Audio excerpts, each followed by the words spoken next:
තව අවුරුදු 100කින් අද වගේම දවසක් එනවා. එදාට බණ කියන මමත් බණහන ඔබත් කොහෙද ඉන්නේ? අපි නෑ මේකනේ. එදාට අපි කවුරුවත් මෙතන නෑ. එක්කෝ එදාට ඔබත් මමත් මේකේ පස් ගොඩක් වෙලා ඉඳි. එක්කෝ එදාට ඔබත් මමත් මේකේ අලු ගොඩක් වෙලා ඉඳි.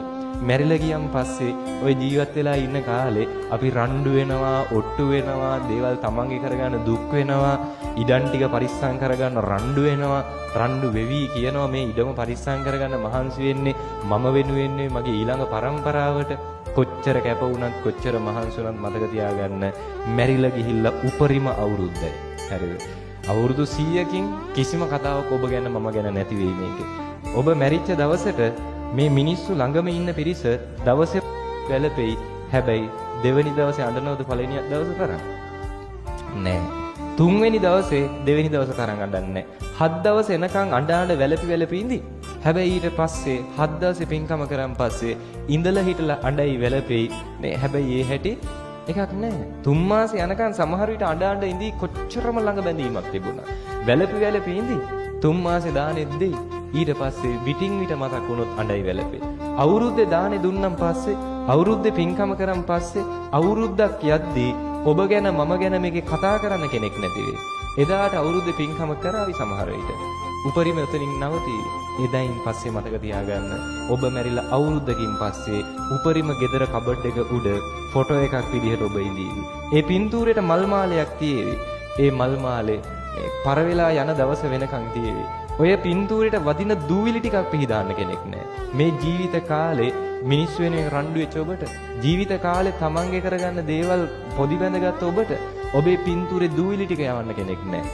එදාට පින්තූරේ මකුළු දැල් ටික කඩන්න කෙනෙක් නැහැ. හරිද? ටිකක් කල් යනකම් අවුරුද්දක් දෙකක් යනකම් ওই පින්තූරේ බිත්තියේ තියෙනකම් තියේවි.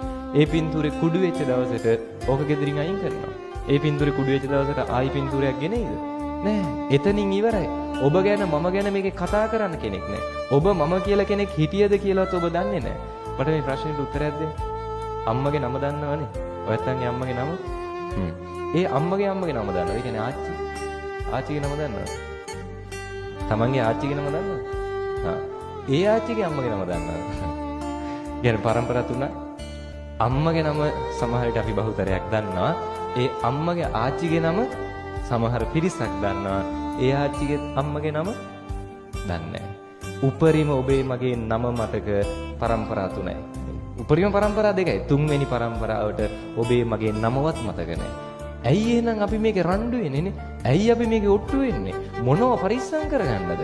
දැන් මැරිලා ගියොත් අපිට මේව දාලා යන්න වෙනවා. පැහැදිලිද? මේ කියන දිග තේරුම් අරගන්න. ජීවත් වෙන කාලේ මරණය අත ළඟයි කියලා හිතාගෙන ජීවත් වෙන්න. පැහැදිලිද කියන කාරණා ටිකනේ. අදක මේක තේරුම් අරන් ජීවත් වෙන්න මොනවටද ඔට්ටු වෙන්නේ? මොනව පරිස්සම් කරගන්නේ කියලාද?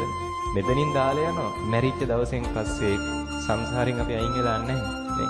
ආයි සතර පාගට වෙන්න පුළුවන්. ආයි මනුස්ස ලෝකෙක උපදින්න පුළුවන්. එදාට මේ මොකුත් නැහැ. මේ ඔය පරිස්සම් කරගන්න රණ්ඩු වෙච්ච මොකුත් නැහැ එදාට. තියෙන කුසල් හෝ අකුසල් විතරයි. ඒ ටිකත් ගෙවලි ඉවර කරනවා. ඔහේ මේක ඉපදි මෙරි යනවා. කවද්ද මේකෙන් ගැලවෙන්නේ? ඉතින්